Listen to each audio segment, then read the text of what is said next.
Good to have you here.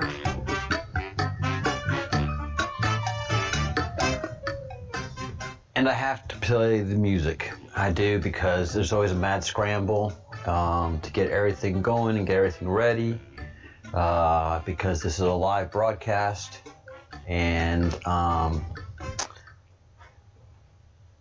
there's only one producer, there's only one director, there's only one person who is the host and the chief bottle washer, as well as the chief breadcrumb. And I have failed on several duties in getting ready, so I am still kind of doing some scrambling around to get ready.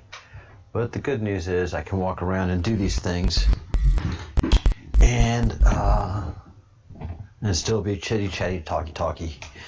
Boy, I tell you what, coming into the queue has opened up a whole world to me. And it's not one that I have a lot of time to take advantage of, but it is pretty amazing. First of all, let me get my camera and everything going, and here we are. Hello, everyone.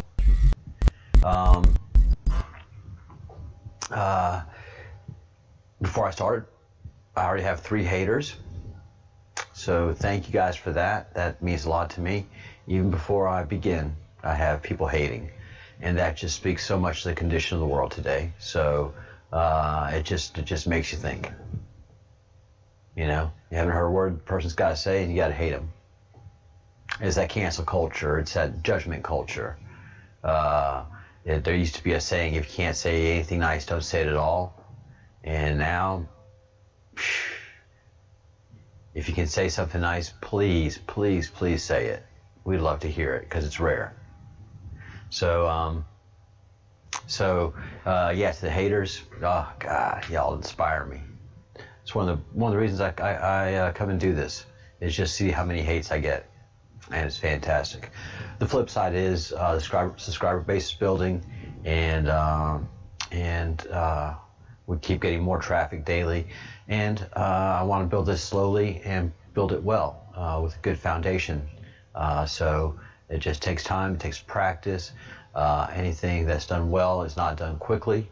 So I'm putting the man hours and the level of work activity that this requires. So and thank you all for your patience for all my technical mistakes that happen. Thank you guys. So yeah, the queue is pretty impressive, and it's digital warriors that we're experiencing right now. People that come and tell the truth. Hello, Tabitha, how are you? Oh wow,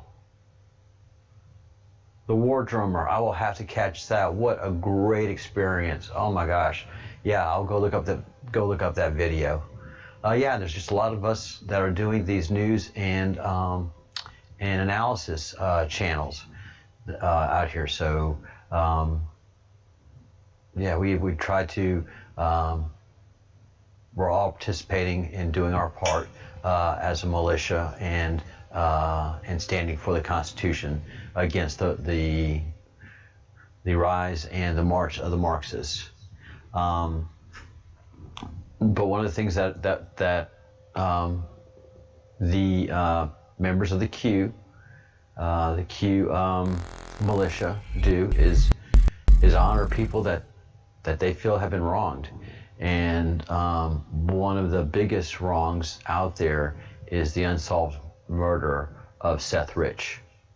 So this was a young man that worked for DNC. There's a lot of suspicion that he is the one that gave the email password to I can see his face, to a guy that worked in, not a guy, a close Clinton ally, that was working in the campaign and with the DNC, and this young man was was murdered, and under the most suspicious of circumstances, and his murder remains unsolved. He was murdered in D.C., and he worked for the DNC, and he was a true believer, and I think he saw the deep state and wanted to be a hero, and if he was, then a hero he was. So this is the 40-year anniversary of Seth Rich's murder, still unsolved, and so many questions abound. And this young man's death is being remembered in the Q community. I'm in a great mood. I am doing good, Tabitha. Thank you so much. And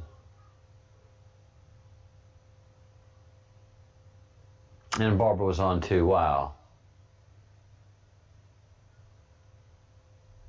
The pain is when all of these indictments. Tabitha asked a question. There's always so much discussion in the queue, and in the queue drops hints of things that the queue, and it's not just one person. There is a loosely based organization of very high and powerful individuals that feed us this information. So it's not just one individual. There's a very loose-knit, very powerful group of people that provide this information. The pain, we believe, is when the indictments come in for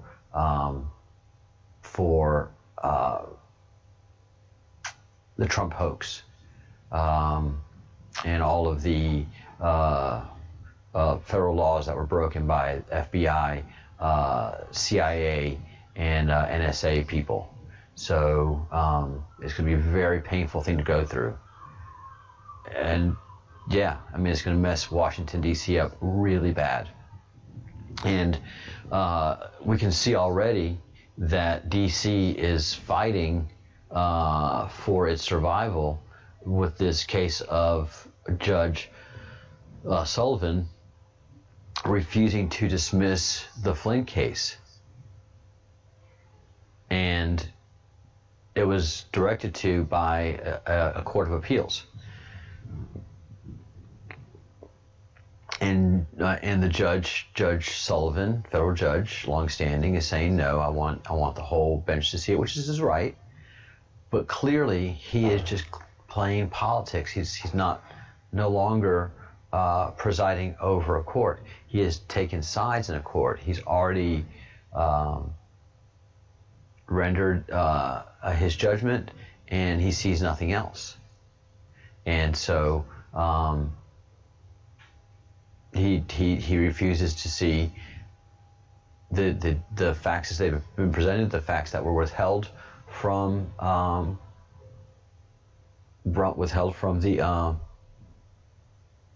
defendant, from General Flynn, all the facts that exonerate him against the charges that he's been railroaded for. And this judge could care less. The judge hates Trump. He hates everything about Trump, and he hates this guy that worked for Trump. So he doesn't care about the law. His ideology of hate of Trump derangement syndrome is bigger than anything imaginable. And so he's going to play this horrid game. I mean, it sucks, but but General Flynn's got to go through this. And for what? Well, for what? To make him a patriot. Because they've pushed him so hard, he's pushed right back. He's joined the militia. He has raised his hand and has sworn to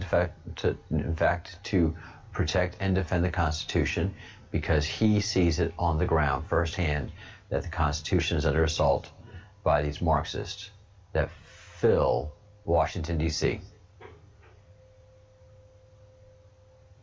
And so, yeah, you see this one judge reacting this way. Imagine how the judiciary of Washington, D.C., that is so incredibly polarized, not by law, but by ideology. They really don't render the law anymore. They render the law through their ideology. Justice is no longer blind. Justice proudly wears her political ideology on her robe, almost as a sponsorship badge, and then just sees everything through that ideology. So, yeah, it shows the lawlessness in the land. And so when these indictments come down, DC is going to be howling, and yeah, it's going to be incredible.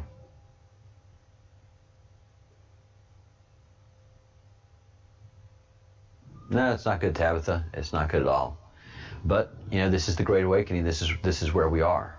The murder of Seth Rich, clearly something that was very staged and unsolved. And and again, this is all in D.C. These happenings are going on in D.C. and it's dirty.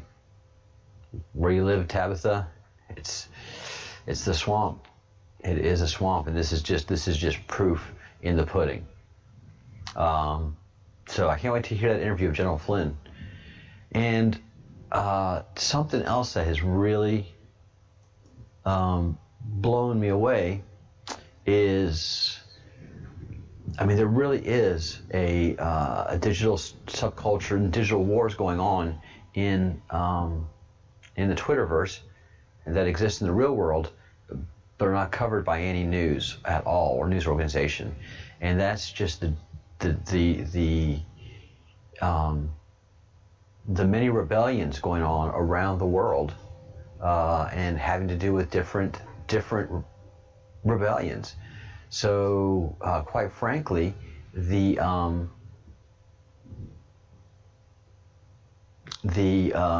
Iranian mullahs, the Iranian regime, the Muslim regime, is under a lot of pressure right now, from people that are from outside of Iran, putting pressure on the mullahs and having a change in Iran. And you can see it reflected in people that are using a lot of language that the Trump campaign uses. MAGA, make America great again. They're saying MIGA, make Iran great again. And it's a very strong and vocal campaign, and it is surrounding itself within the queue as well. Very, very, very interesting stuff. Very interesting how this is all playing out in the cybersphere.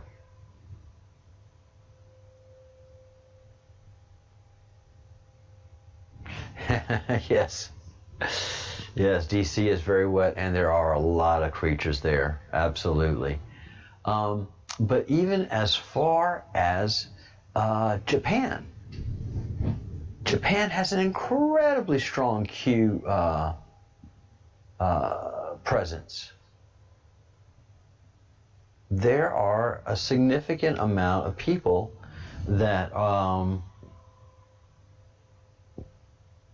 taking the red pill in so many different countries, and they see the corruption in their own countries, and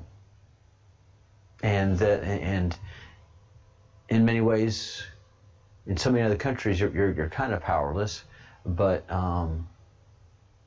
in our own country, in America, we the people still hold a lot of power. We're ultimately the voters, we're the taxpayers, and the government. The government bows to the people. Right now, the government's feeling pretty powerful, but that's not going to be lasting too much longer. There are just too many people waking up, and the murder of Jeffrey Epstein, was a big wake-up call to a lot of people to say, oh my gosh, That man was murdered in federal custody. What did he know? You know, and that just goes with the murder of Seth Rich. It is the federal government taking care of itself, protecting itself. Obviously, whoever murdered Epstein had connections to the U.S. federal. Definitely had to have connections to secret services of some kind, because they got into a federal prison. They're able to just walk right into a federal prison, or walk right into his jail cell, and choke him to death. Not once, but twice. He survived the first attempt. He didn't survive the second attempt. I mean, that's just stunning. So the corruption is at the absolutely highest levels in the U.S. federal government. Epstein was part of it. Pizzagate, as it's often called. And please like the video, live stream. All the likes help a whole bunch. These videos are absolutely shadow banned. They're not getting any attention anymore. So for every subscriber that I'm getting, I'm working hard for those. And I'm not taking the popular route to having a successful YouTube channel, but I sure am taking the hard-working route. So every subscriber that I have on this channel is hard fought for, and every view is greatly appreciated. And please consider joining the channel. $1.99 a month. It does help the channel a lot. It's very meaningful to me if you do join. But you get to join the chat and be in the chat room, which is really enjoyable. It's great having that conversation going and that interaction. And everybody in the chat is very, very polite. So it's a managed chat room, and just somewhere we keep trolls out, and we keep the positive vibes in. So yeah, the Q is all over the world, and they also see the corruption, the deep state in America. And so these are people that have been studying the U.S. in many different ways. But it just blows me away. There's Q in Australia. There's Q in New Zealand. There's Q in Ireland. There's Q in Great Britain. There's Q in Scotland. There's Q in had to do that. Northern Ireland. There's Q all over Europe. There's Q here in Spain. It's incredible. It is incredible. It's just that red pill. Once you take the red pill, you just don't see the world as the fabrication that it is. So very, very, very, very, very, very, very fascinating. And so this is something I'll be reporting on and talking to and interacting with more Q people, more QAnons around the world, and just understanding their angle, their view, getting their voice, and presenting it to you guys here. I think this is just the neatest thing, and I have no idea what they're saying in Japanese. I've gone to, I've done the copy paste and translate, and it's powerful. It is powerful. They are awake. They are quite and very awake. And if you're one of the subscribers from Japan, welcome. Glad to have you on the show, and look forward to getting to know y'all and talking to you a lot more. Please consider joining the channel. It'd be great to have you. When you join the channel, you're an official fellow of the Crumb. But if you're a viewer too, you're in the fellowship of the Crumb. Drop a note to the Breadcrumbs Project at gmail.com if you have any comments, or if you have any questions, or if there's something that you want me to mention. There were some questions about the sun, and we covered that yesterday. There's a giant object that shoots out of the sun and does an orbit for 28 days. It's there every 28 days. So it's not there for 28 days, and then suddenly, boom, big old CME comes out, and this globe sits next to the sun, by the sun, and it's giant. It's big. It's huge. So that's very impressive. Also, speaking of huge, is this unexplained and outrageous comet, Comet Neowise. You know, the thing about comets is they're supposed to be predictable. You can see them when they come back and forth and when they come and go. But this one, Neowise, just like Comet Atlas, Comet Swan, Comet Borisov, Comet Oumuamua, are unpredictable. Before Comet Oumuamua, comets have always been amazingly predictable. So predictable. Nope, not anymore. Now comets are unpredictable. And Neowise does not at all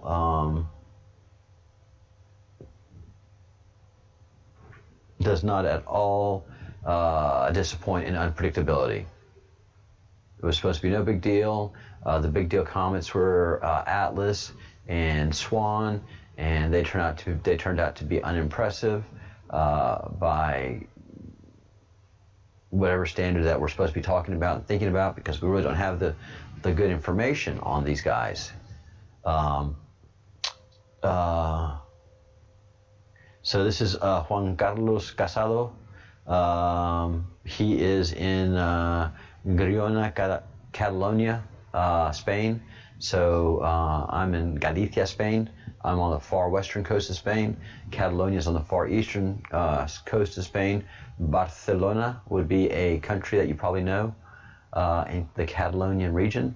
And so he took this picture with his daughter, Izar. And Izar is star in Basque.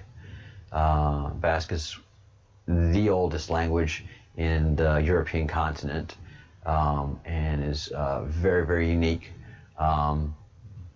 And there is a lot of discussions that say it was one of the original languages of humans.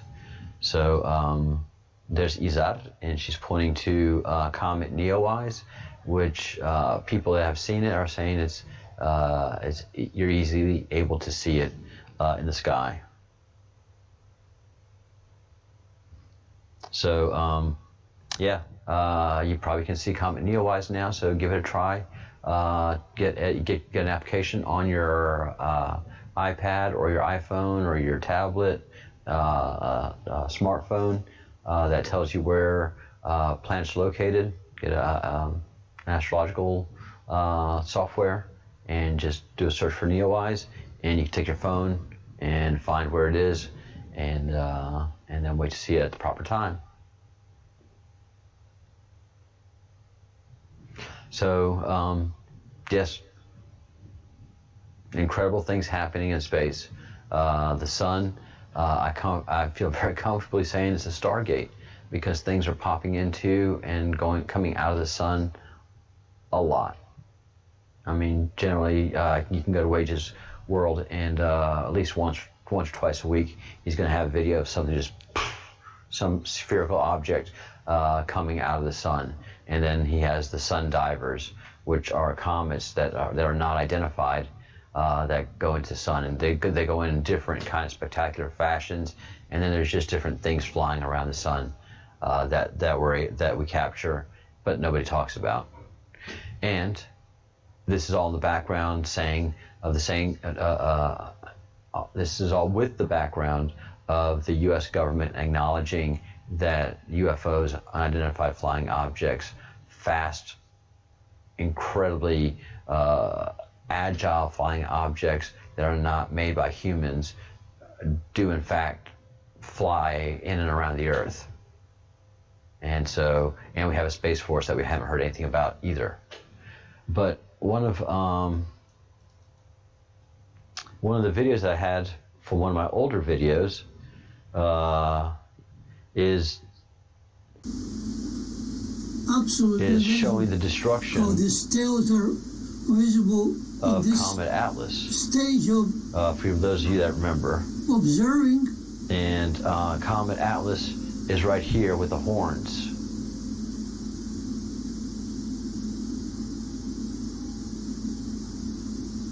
And then suddenly something shoots at it,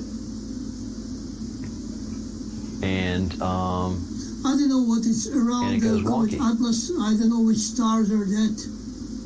This is from between Big Dipper and Pardalis. And it suddenly moves. I'm not very familiar with the stars inside of these constellations. But and there it goes. Look at that here. And none of the This other is the second stars time that it's happened. Have you seen anything happen First, to it. Look at that here. Look at how it's And moving it's all left to happening right. live. What the fuck is this? This was not replayed or anything. This was Sunday, April 5th this year. In his time, 1:07. Well, it started at 1:06 in the morning.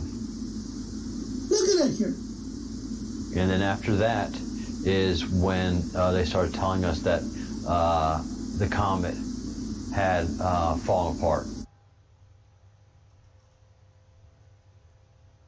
And actually, this is the Hubble picture of the parts and pieces. Again, you know, we had Hubble looking at Comet Atlas, but they never gave us any of the information in the pictures of Comet Atlas except this miserable thing. All right, and then we have Ray's astrophotography, and he's just an amateur out there with a sweet, expensive telescope that he wheels out from his garage, and he comes up with just about the same type of image that that Hubble has, and this one has all the objects named. Y4A, Y4B, Y4C, and then the Y4 main body. And this is the software that had these things identified, the objects of what was Atlas. So all of that is super, super, super shady. And this is all we got. All of this from I got all this from amateurs, and not a word from NASA. So this is all part of why the Q exists. And the Q talks about the secret Space Force, and then there's NASA, which is just a misinformation campaign. Excuse me.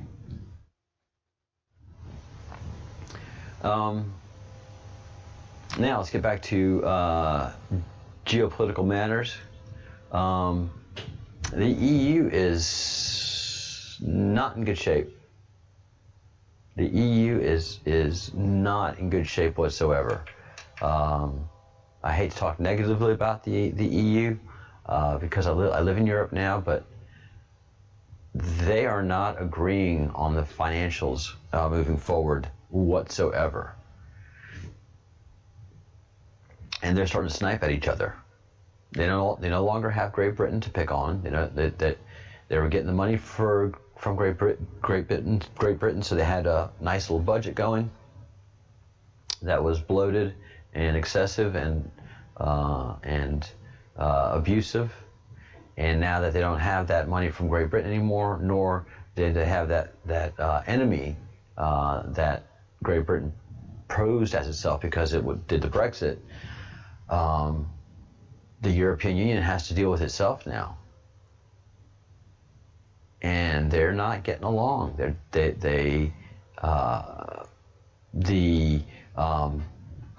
The four frugal countries, Austria, Norway, Switzerland, and and the Netherlands, these are all very small countries, guys. These are all pretty much small states in the United States of America. These are not giant countries with very big budgets or resources to draw from. And they really can't put up any more money. And if they're asked to do so by taking out loans, by generating bonds that somebody's going to have to pay back, well, Spain and Italy and Spain and Italy mostly are saying, no, we want this money and we don't want to pay it back. We want to have this as grants. Well, who's going to pay it back? Well, you guys pay it back. You guys pay it and give it to us. And that's just not going over well. That is not going over well. That is a non-starter for these countries. So I don't know how this when I talk about the grants, this is the recovery fund. I'm sorry, this is the recovery fund for the pandemic, and they're still trying to pull together the recovery fund. So we're many months into it, and yeah, nothing wrong with being frugal. Tabitha says, yeah. So this is the recovery fund where they're saying no, these has to be taken out as loans, and they have to be these bonds have to be paid back. And really they should be paid back by the people that are using the money, because there are a lot of countries that don't need the bailout. But if there's bailout money, you bet you this country's going to sure grab a chunk of it. So all of these things are hitting the fan, and things are flying away. So Spain and Italy pressed the Frugal Four for coronavirus crisis funds, and these Frugal Four saying, nope, we'll co-sign a loan for you, but you guys got to pay it back. We're not going to pay for it. And so this is not going well. But the bigger thing, this is the bailout fund. The bigger thing is the budget, and the budget reflects the reality of the European Union. And this is having the same difficulty. The Frugal Four states and all the countries don't want to pay more. And the countries that take, because that's how the European Union has basically, for lack of a better word, blackmailed its way into existence, is the richer countries would pay into the EU and the poorer countries would receive subsidies. So it's a pay-to-play scheme almost. So the poorer countries like Spain, like Ireland, like Italy, a lot of the people receive benefits from European Union money, and so they don't want to see anything happen to the European Union. Those are the ones that are receiving benefits, of course. Those that are paying into and not seeing the benefits anymore are really questioning it. But those that are being asked to pay more are saying, no, we don't have more to pay. And so the European Union Commissioner for the Economy is talking about insolvency coming this fall. That the European Union will not have any funds to operate starting fall, winter, but definitely next year. So this is interesting stuff that's playing out worldwide that you guys don't know about. The press should be talking about this. This should be the stuff that's being talked about in the nightly news. And also, the precarious situation that China finds itself right now. In one sense, they have this PR nightmare from the pandemic going on. It's still just a PR nightmare, and quite frankly, China's not playing it very smartly on the world stage. But then there's a lot of questioning about the fundamental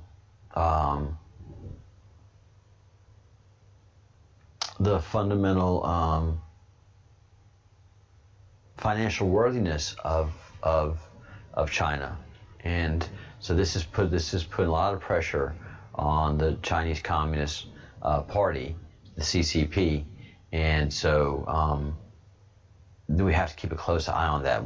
America has to keep a very close eye on that. If the CCP collapses, it won't be an absolute disaster. Buildings won't start to fall in on themselves. There will be a vacuum of leadership, and then they're going to try democracy. There'll be just it'll be wild for a little bit.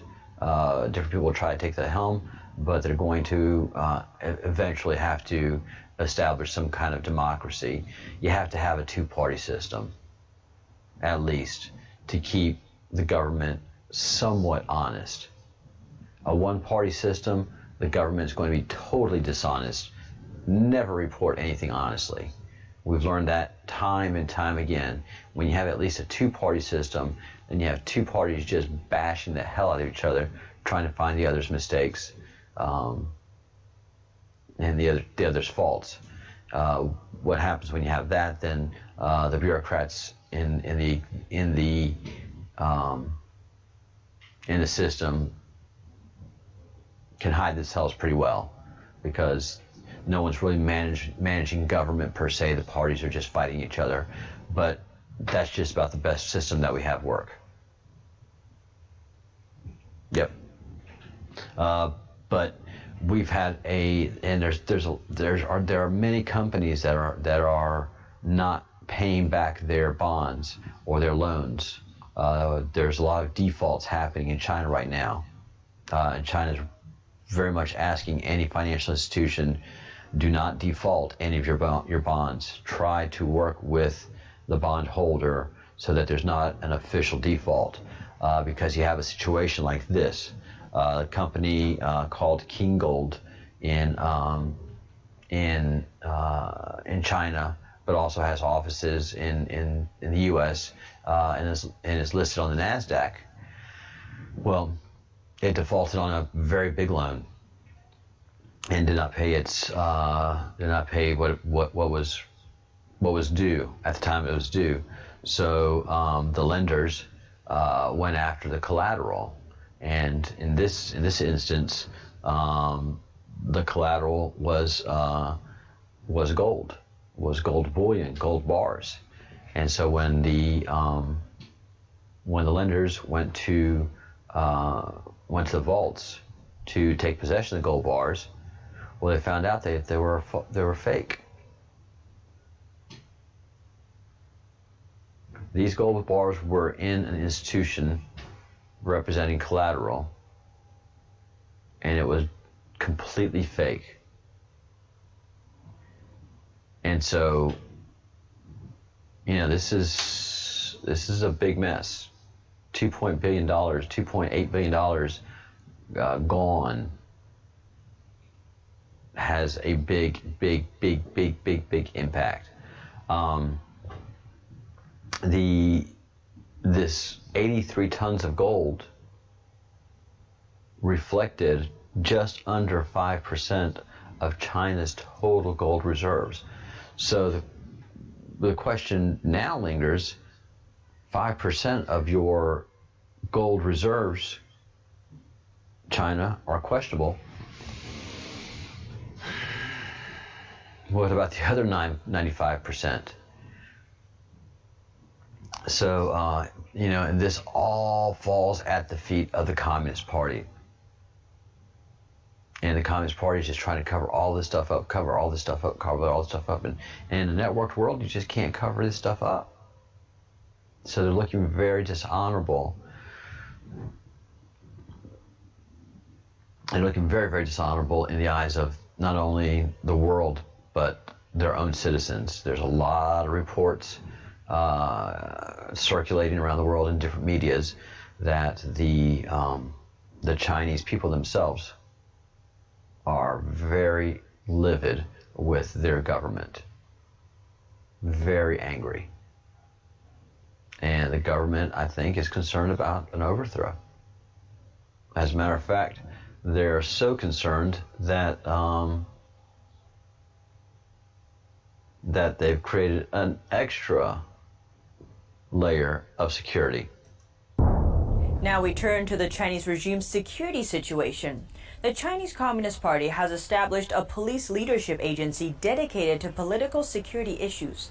Political security, in terms of Chinese Communist Party or CCP, is equivalent to the security of the regime. That begs the question, is it because the regime is not yet secure? The Ministry of Justice's Prosecution Daily reported earlier this week that a political security special group recently held its first meeting in Beijing. The special group is an affiliate of the so-called China Construction Coordination Group for Safety. The group's leader is also Deputy Secretary General of the Central Political and Law Commission. The report caught the attention of many Chinese language media based outside China. That's because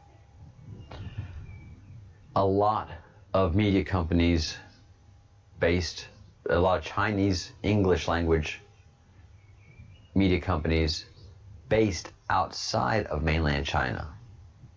So that is just more added pressure on the Communist Party, which is the most important thing is that the Communist Party has to look perfect in the eyes of its people and the eyes of the world.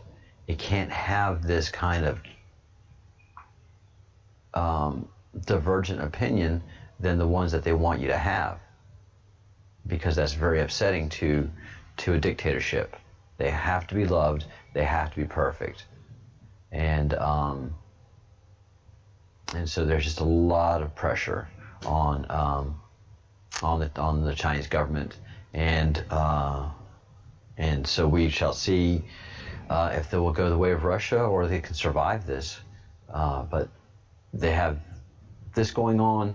They have the flooding going on. They have earthquakes. They have lotus. They have snow in the summer, hail in the summer. So they've got such biblical things happening to them that is just breathtaking. And the flooding that they have going on right now is going to be going on till the end of July, because they just have heavy rains predicted for the next 30 days. Heavy rains. And yeah, it's hot in China right now. It is super, super hot.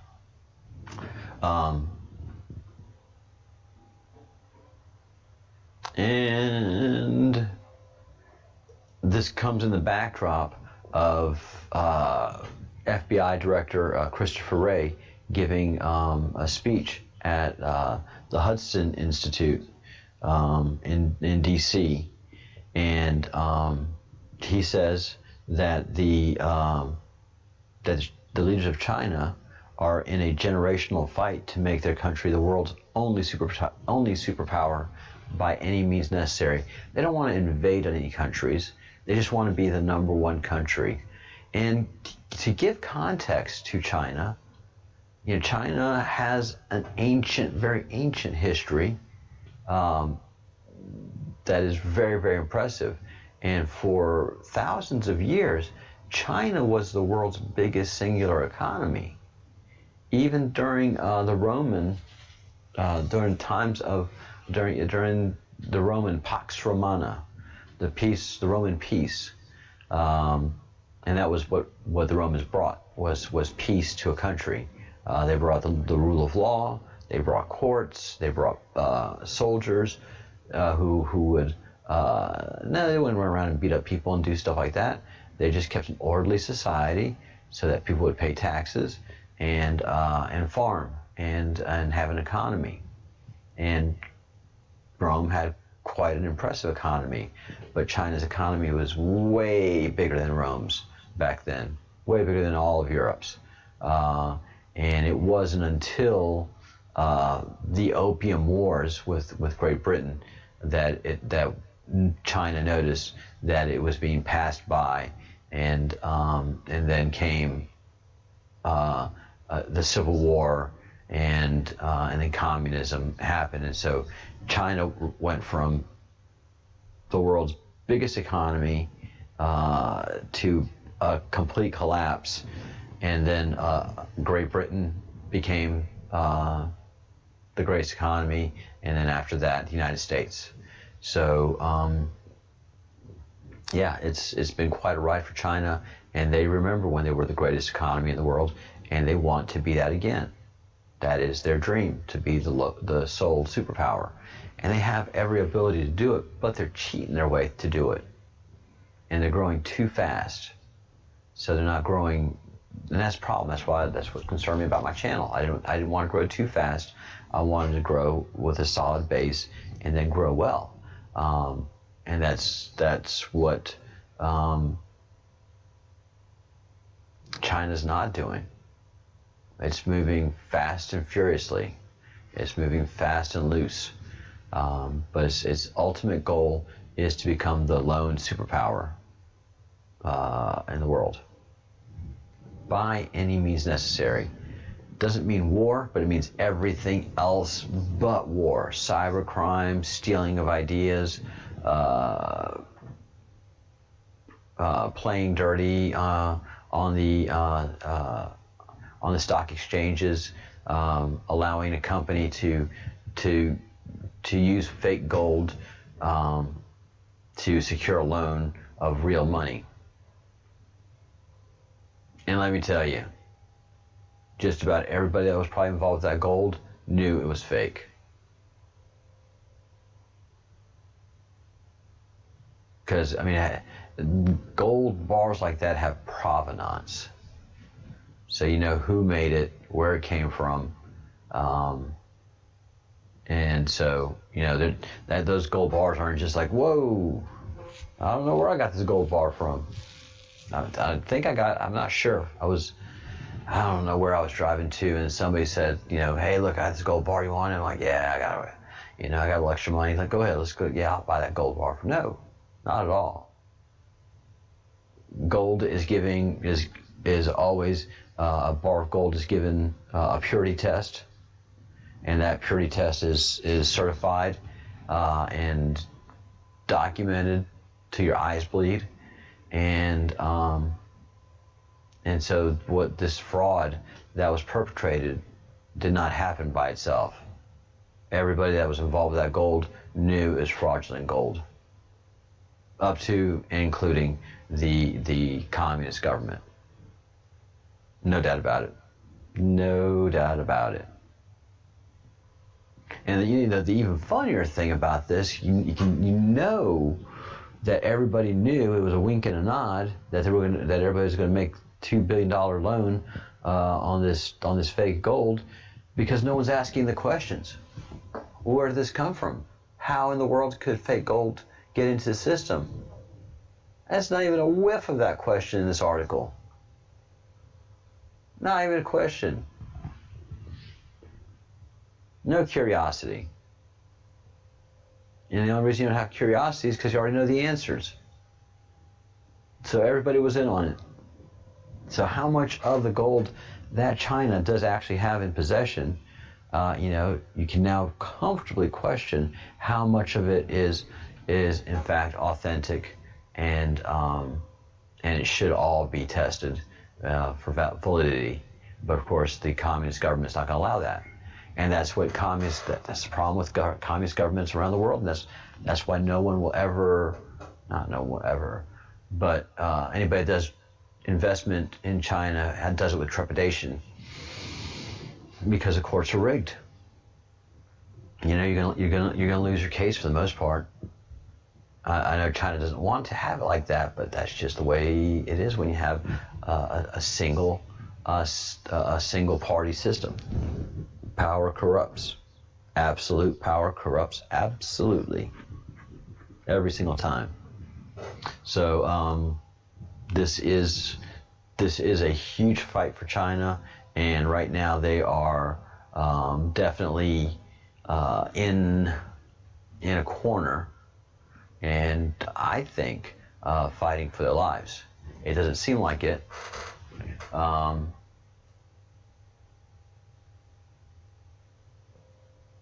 Yeah, we can't vote in kindergartners. Some days, it feels like kindergartner could do better. Tabitha, that's funny. But yeah, the self-inflicted damage that China has done is impressive. This is all self-inflicted. China can't blame any of these troubles on anybody but themselves, and they're trying hard. They're trying hard because that's one of the things that you can guarantee is a communist socialist government will never take responsibility for their own failings. That's why when you have a two-party system, then you have the other party happily pointing out the failing party's failures. So you do that in your Congress. You don't have everybody there clapping. You have everybody going at each other. No, you're wrong. No, we can do better. No, we can do better. We can do better. That is a better form of government, honestly, than a dictatorship. Ideally, sometimes you think, no, dictatorship's the way to go. But a dictatorship always is lying to you. They're always lying with the numbers. They're never presenting the facts because they never want to let themselves look bad. And America, the biggest democracy, the most open democracy, it has no problem with making itself look bad. So, yeah, it's an interesting dichotomy.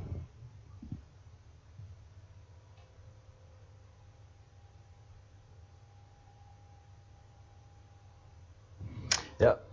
Yeah, Tabitha, I do absolutely agree with you. And if you are new here, please give us a thumbs up. Subscribe if you haven't subscribed already, and hit the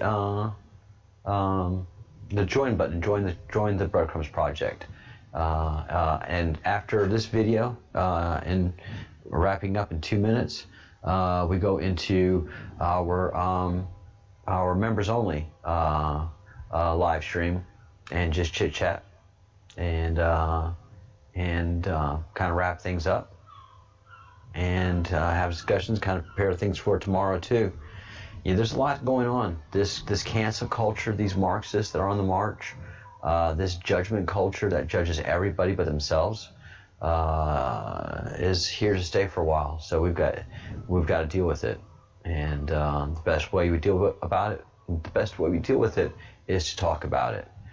Free speech is the biggest cure to any kind of socialist, Marxist, communist, oppressive ideology. So this is what we have to do. So keep in touch, send me an email, and if you have and also share the video. After the video is finished, come back to the channel about 5 minutes, and then you'll see the whole live video, and copy the link and share it with your friends that you think would be interested in what we're talking about here. We talk about everything, UFOs to geopolitical situations. Intelligent conversations happen here. All right, Tabitha, I will see you in the members-only chat here in 20 minutes as I wrap things up. Thank you all, everybody, for being here. And another hour just flies by. It's incredible. But I've committed to keep these to an hour for viewers after, and that's where I get most of the traffic is afterwards. And this is the 1 o'clock briefing on what's happening around the world and from a Q perspective. So thank you for joining us, and yeah, we'll see you in a little bit in the members only chat room and just chat it up for a little bit.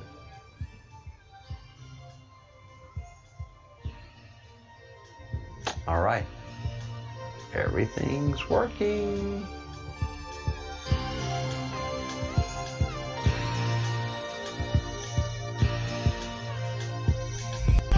Thanks again.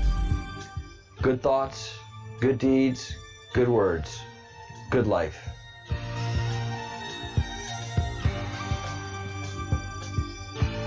Take care. Be safe, guys.